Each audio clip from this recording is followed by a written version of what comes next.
في ناس بتقول لي أنا خدت كورسات، خدت MBA، خدت رُحت الجامعة الأمريكية، خدت courses ودفعت عليها 20 و30 ألف جنيه، بس خلّصت وما حصلش حاجة، ولا زدت في المرتب، ولا رقّوني ولا كبّروني ولا حصل أي حاجة.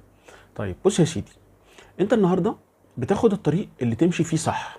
بمعنى إيه؟ بتاخد علم جديد أنت شخصيًا بتستفاد منه، بتاخد معلومات جديدة أنت بتتعرّف عليها، بس فكرة إن أنت مجرّد ما تخرج من الMBA وأنت لابس البتاعة السودا واتكرّمت والدنيا جميلة، إن أنت تخرج أول ما تشوف الشركة تشوفك داخل على الباب تقوم مرقياك ومسقّفة لك ومدّياك فلوس ومضبّطاك ومعوّضاك كل الفلوس اللي أنت دفعتها، ده مش حقيقي.